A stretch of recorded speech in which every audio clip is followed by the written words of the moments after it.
Hello mga kabatang Quiapo November 7 Summary. Sa bahay naman ng mga gerero ay pinagtimpla ni Santino ng cafe si Gustavo at sinabi ni Gustavo na maupo ka at may sasabihin ako. Ang nanay mo ay nakalaya na, sabi ni Santino. Magandang balita po yan at ang mahalaga ay nakalaya po na ang nanay ko. Sa bahay naman nila Merits aalis sana siya ngunit naabutan siya ni Rigor at sabi, san ka pupuntahan ka ba? At sinabi ni Rigor, halika din Alan, kita ng favorito mong siomay, at hindi siya pinansin ni Merits. At dumiretso na siya sa kwarto. At sa bahay naman ng mga Mondragon ay galit na galit si Rocky Boy at sumigaw, hayop ka Tanggol, babawi ako sayo. At humingi ng tawad si Divina at sinabi ni Rocky Boy na hindi ikaw ang may kasalanan nito, si Tanggol.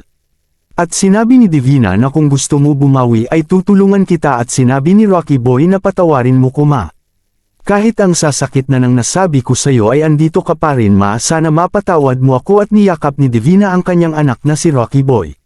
Sa bahay naman ng mga gerero ay dumating si Roberto at sinabi ni Jackie na parating na ang mga Mondragon, at sinabi ni Roberto na si Merits ang magiging daan natin upang malaman natin saan si Tanggol, at tinanong ni Jackie paano mangyayari yun. Nakakulong si Merits, pinalaya ko siya at pinayansahan, at lumabas si Gustavo at sinabi ni bisita ba kayo darating? At sinabi ni Miguelito na ang mga Mondragon, at sinabi ni Gustavo na sasali ako sa meeting, at sinabi ni Roberto na kami na lang at magpahinga na kayo muna. Sa pier naman ay nag-uusap si Tanggol at Punggay, at sinabi ni Tanggol na dati akong mandurukot at manlalamang at nagbago ako simula nang makilala ko ang mga Montenegro na tatay ko na si Ramon, at hindi si Ramon ang nakalakiha ko na tatay kundi si Rigor Dimigiba.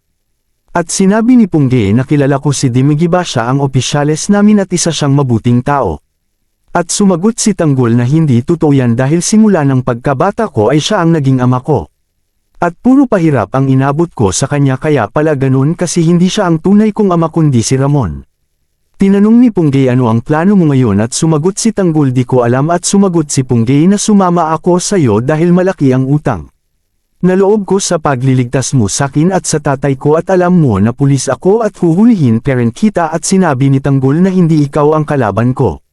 Sinabi ko sayo dahil gusto ko bago ako mamatay may isang taong nakakaalam ng katotohanan, at ikaw yun. At pinasuot ni Tanggol ang jacket niya at sinabi, suotin mo yan para di ka mabastos sa pag-uwi mo. Abangan bukas, may nalasan sa mga binigay na relief good ng mga gerero at ililigtas ni Tanggol ang lolo niya. Salamat sa panunood, like and share po para sa susunod na episode.